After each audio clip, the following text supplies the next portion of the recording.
Nawawala na ba sa Pasko si Kristo?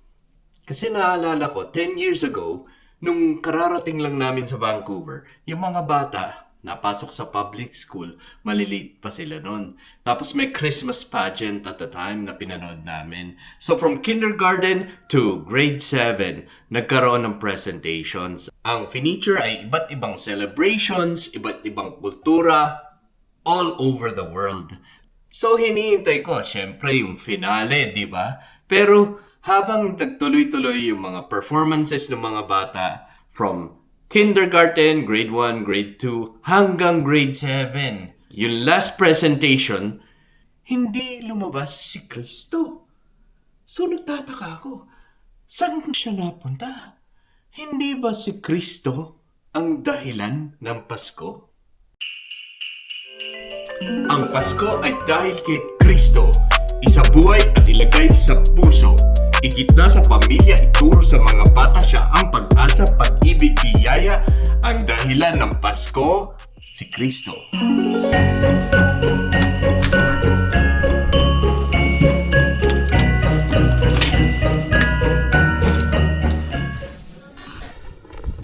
Ay, salamat sa samahan mo ako.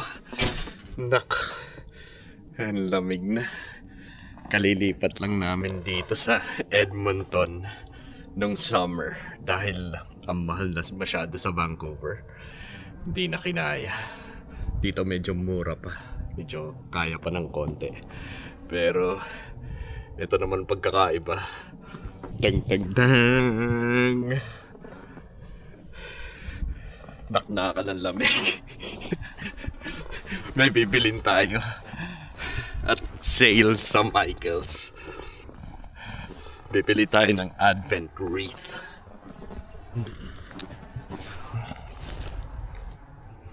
Kaya lang lilinisin muna natin yung sasakyan.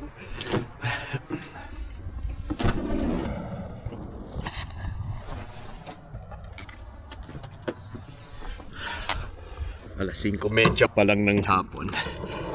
Ganito na katdilim. At ganito kakapal yung snow. Ayan.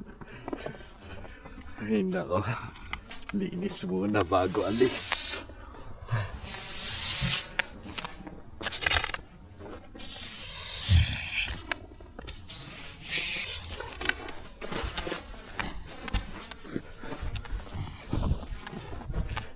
Mahirap nito pag yung umulan nagiging yelo, sobrang tigas na ng kakayasin mo, lilinisin mo bago ka makaalis. Baka 30 minutes maghihintay ka, tsaka kailangan painitin yung sasakyan.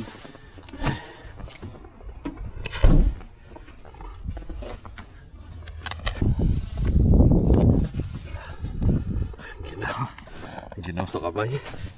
Ang ginaw sa kamay. Wala akong gloves. Nakna ng ginaw. Nung last week, negative 27 degrees. Ngayon, ewan. Pare-pareho na yung pakiramdam eh.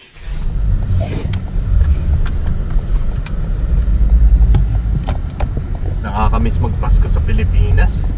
September pa lang, ramdam na ramdam mo na. Dito, dilim at lamig.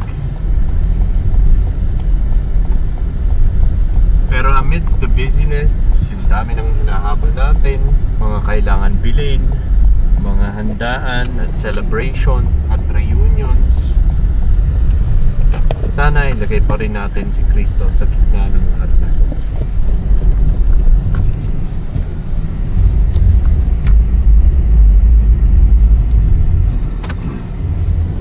Nga. Sale na. 60 off. Hanap tayong bagong wreath.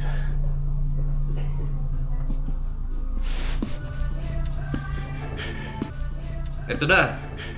Tuwing magpapasko, dinadasal natin ang Advent prayers gamit tong Advent wreath in preparation for the coming of Jesus.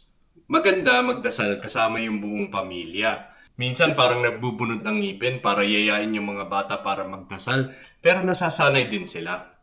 Kasi darating rin naman talaga, paglaki nila, dadaan rin sila sa malalaking problema, mga matitinding challenges. Sana maalala nila na nandyan ang Diyos para sa kanila, na hindi sila pababayaan, may kasama sila.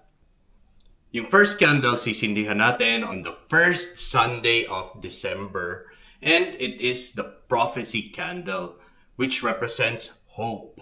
We're in hopeful anticipation for the coming of the light of the world na magbibigay liwanag sa mundo natin madilim.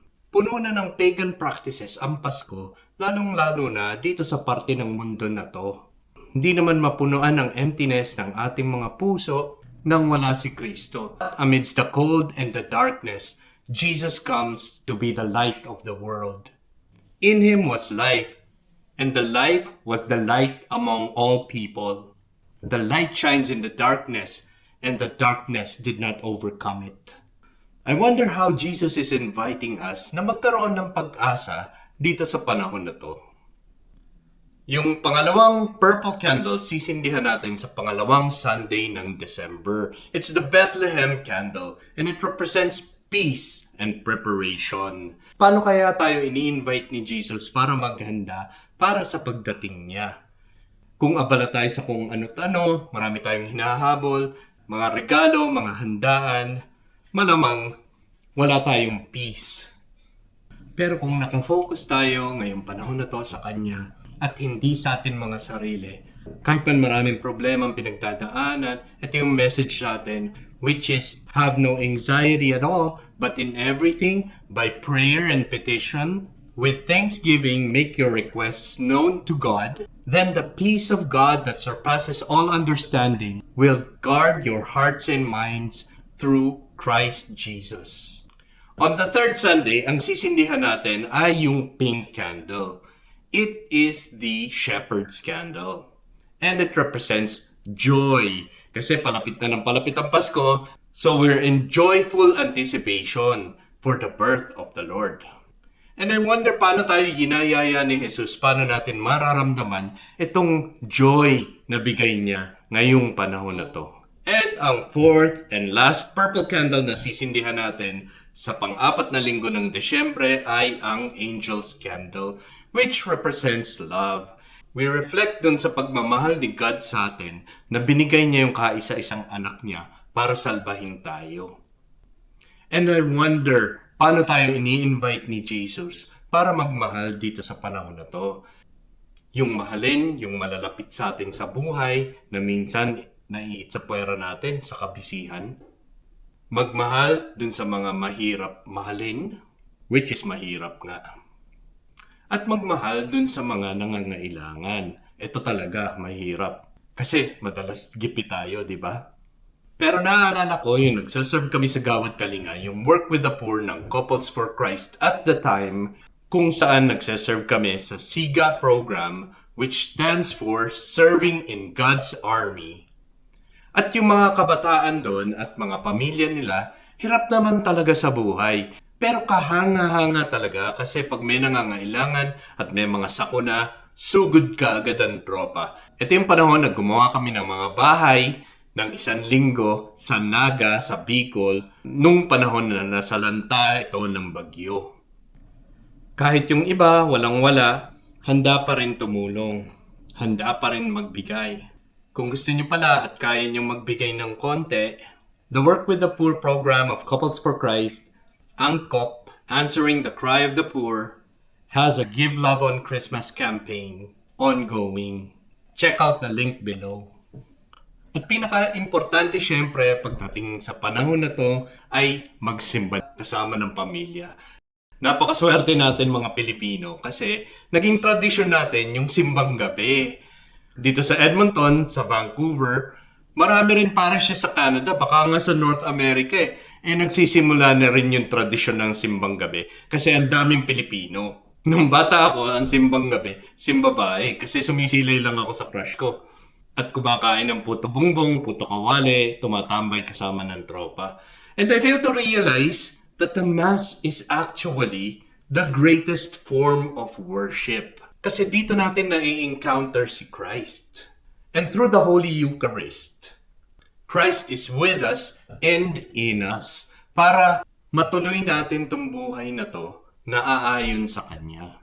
At sana makapagkumpisal kasama si Mami Kay at mga bata para malinis ang kalooban. Naalala ko tuloy yung panahong galit ako sa mundo, ang dami kong kalokohan. Sinagat ko sarili ko sa bisyo. Gantong panahon rin na to, talagang hinanap ko siya. Kasi 3 araw na yata hindi ako natutulog kung ano-ano yung tinira ko. Napilit lang ako magsimba ni nanay. Tapos nasa likod lang ako ng simbahan kasi nangangalingasaw ako ng alak. Ang sabi ko sa Diyos noon, Lord, kung totoo ka talaga, pakitulungan naman ako. Kasi pag magtutuloy-tuloy ako, papatayin ko lang sarili ko. Matagal na panahon ng pagbabago, pero totoo pala talaga siya. At hindi ko pinagbigyan ng sarili ko para mahalin niya. Mahal niya pala talaga tayo. At dapat lang mahalin natin din siya. Lalong-lalo na ngayong Pasko. So with that, hindi na tayo magrarap ng walang kakwenta-kwenta. Ito talaga tula. I'd like to leave you with a poem from Howard Thurman entitled The Work of Christmas. Here it goes. When the song of the angel is stilled, when the star in the sky is gone, when the kings and the princes are home, when the shepherds are back with their flocks, the work of Christmas begins. To find the lost, to heal the broken, to feed the hungry, to release the prisoner, to rebuild the nations, to bring peace among the people, and to make music in the heart. Merry Christmas to you and your families. May God bless you.